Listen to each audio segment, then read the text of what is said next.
Ils sont devenus quoi les acteurs emblématiques de Kaamelott? On commence avec Nicolas Gabion, alias Bohort l'exilé, le chevalier le plus froussard et le plus poli de la table ronde.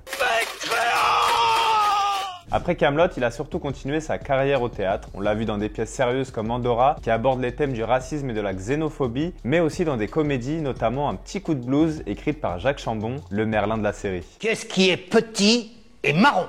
Côté télé, Nicolas Gabion a fait des apparitions dans plusieurs séries françaises comme Cassandre sur France 3, Shérif sur France 2 et il devait même tourner pour TF1 dans Le Tueur du Lac. En parallèle, il a bossé sur l'écriture d'un scénario de long métrage intitulé The Fabulous, mais sa deuxième grande passion, c'est la transmission. Depuis 2011, il est enseignant à la Bellecour École d'Art à Lyon, où il forme les étudiants à l'acting et au scénario, notamment dans les filières d'animation 2D et 3D. En plus, il est aussi directeur pédagogique des Escales Buissonnières à Lyon, un dispositif culturel et artistique tourné vers les jeunes. Vous avez vu, j'ai pas crié. Allez, on enchaîne avec Brice Fournier. Où est la poulette? Après Kaamelott, il a carrément changé de vie. Il a ouvert son propre restaurant à Lyon, le Delicatessen, spécialisé dans les burgers gourmets et la cuisine généreuse, fidèle à l'esprit de Cadoc, son personnage dans Kaamelott. Les pattes de canard!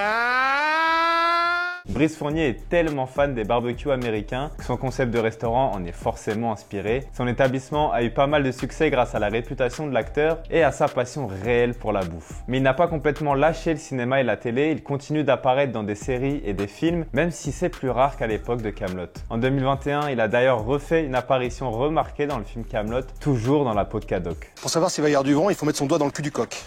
On termine cet épisode 2 avec Thomas Cousseau. Après avoir marqué les esprits en incarnant Lancelot du Lac, il a choisi de diversifier sa carrière en restant fidèle à ses passions pour le théâtre et l'art vivant. Et je vous emmerde! Depuis la fin de la série, il a enchaîné plusieurs pièces. En dehors de sa carrière artistique, il est engagé auprès de l'association Tournesol, artiste à l'hôpital. Depuis plus de 15 ans, il se rend dans les hôpitaux pour offrir des moments de conte et de musique aux patients hospitalisés, accompagné du guitariste Jean-Marc Zwelenreuther. C'est mon seul but.